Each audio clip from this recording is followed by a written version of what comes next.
Do you need other people's approval to feel that you've done something well? Do you need constant displays of affection from those who love you in order to feel secure in a relationship? Do you feel abandoned in some way every time your partner goes out with friends or asks for time alone? Do you experience jealousy in your relationship? Do you find it hard to open up to new people and show yourself as you truly are, or to step outside your routine? Well, behind all of these questions lies the importance of attachment. And no, attachment is not something negative, as I often hear lately. Attachment, in the right measure, is necessary. In fact, the reason we are here right now, you listening and me speaking, is because attachment has existed in our lives. Human beings, like most mammals, survive thanks to the presence of someone who cares for us. We cannot survive without a caregiver. In other words, we are alive thanks to the attachment bonds we formed with people who cared for us and ensured our basic needs were met.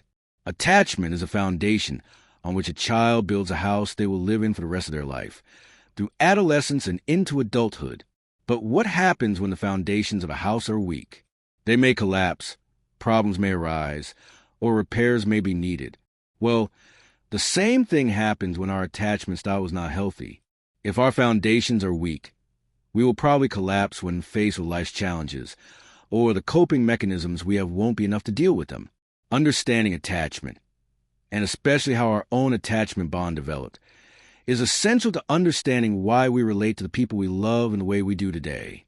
And that's why it's so important, because attachment isn't just something from the past.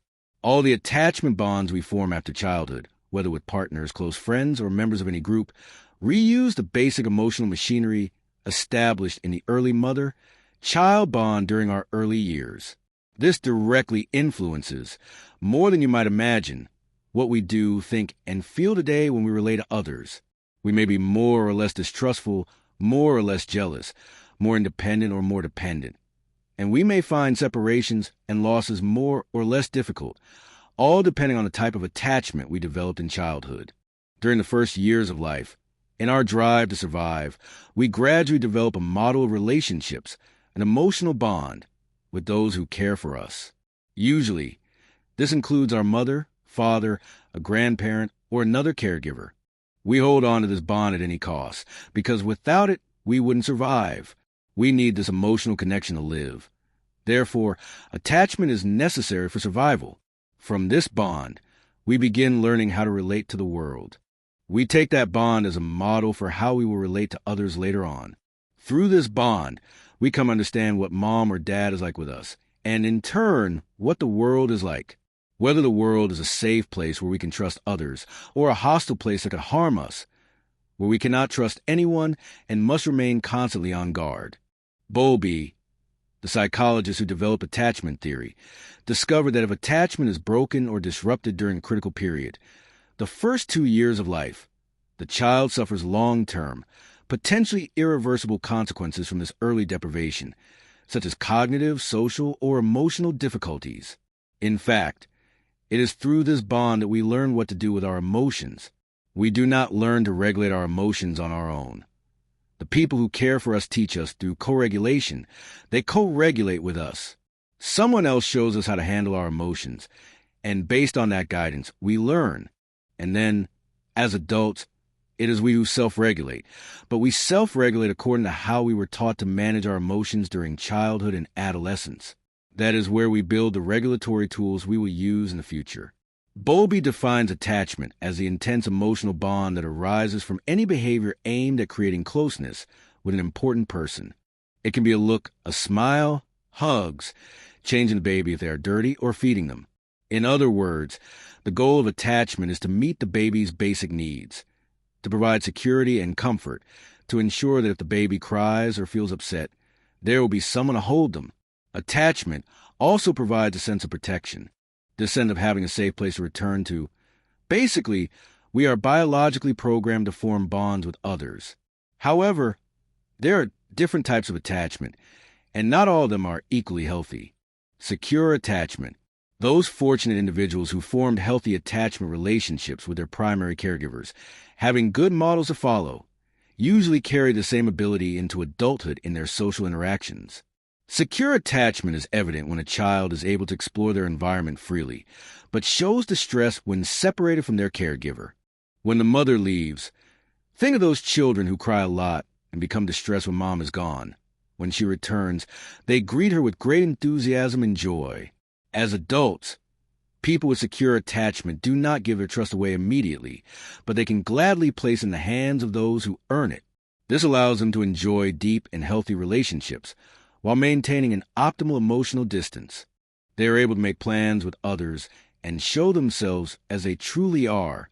They also understand that, at times, other people's priorities may shift and attention may need to be given to others or to activities outside of themselves, and they're okay with that. There's no need to be the center of someone else's attention, so they don't feel abandoned or rejected. They enjoy contact, but they do not experience the absence of contact with anxiety or fear. That was secure attachment. Now, insecure attachment is divided into three types: anxious-ambivalent, avoidant, and disorganized. These three types of insecure attachment, as the name suggests, are characterized by the fact that the bond with the caregiver does not provide security. Instead, the child may expect the caregiver to abandon them or even to cause them harm. Let's talk a little about these three types of attachment. The first insecure attachment style is anxious-ambivalent. Caregivers sometimes provide care, and sometimes they don't. This creates insecurity in the child, so they may be reluctant to explore the world because they don't know if their needs will be met when they ask for help. They simply don't know. As adults, people with this attachment style show a strong need to maintain very deep connections with others, along with a great need for affection. Relationships with others are extremely intense, but at the same time, there's a strong fear of losing those people. The fear of losing the other can be so overwhelming that a person may interpret even the smallest sign of distance or separation as abandonment. Many behaviors that don't actually indicate distance or rejection are perceived as abandonment by someone with anxious attachment. As a result, this often leads to a deep sense of mistrust toward their partner or to reacting in a disproportionate way to many behaviors that don't actually warrant such a response. There is usually a lot of dependency and a strong need for approval. The second type of attachment is avoidant attachment. Avoidant attachment is characterized by the distress a baby feels when their mother leaves.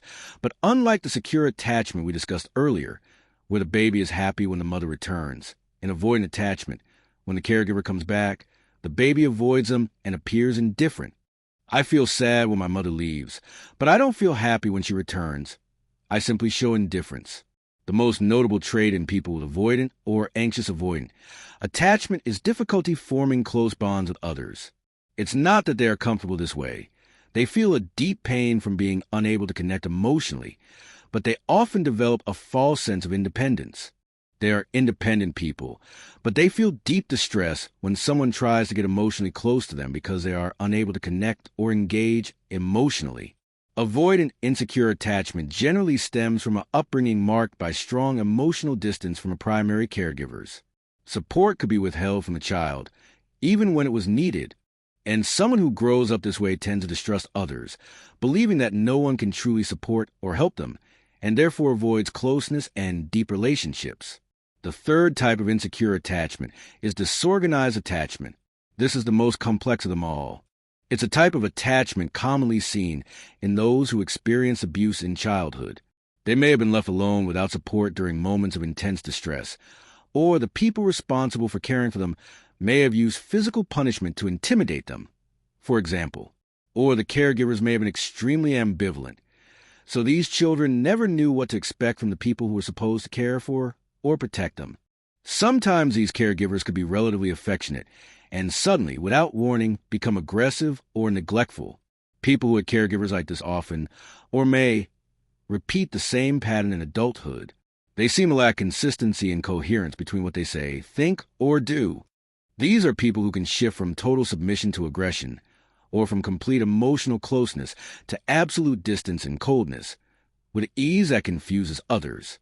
The truth is, they themselves often don't understand what is happening to them. I'm going to answer a question that was asked on social media once, when we talk about attachment styles. Can the attachment model be changed? And my answer is a resounding yes. Internal models are not rocks. They are not rigid or inflexible. They can change based on the attachment figures we encounter throughout our lives. In this sense, with every relationship we have, we create a new opportunity to update our attachment style. We continually reshape the way we love and the way we feel loved. Now, in cases where the ways we relate to others or to ourselves, or when our beliefs or regulation strategies become a source of conflict and distress, I always recommend starting psychological therapy. First, to learn alternative and healthier ways to manage discomfort, and second, because working on one's attachment style is core work. As I mentioned before, attachment is built from childhood and forms the foundation of our personality and the mechanisms we use. So it's extremely important that if we want to work on this, we go to a qualified and specialized professional, such as a mental health professional or psychologist. That's all for today's episode. In the next episodes, we'll continue talking about anxious-ambivalent attachment and avoidant attachment, so we can start understanding a little about what we can do with these more insecure attachment styles.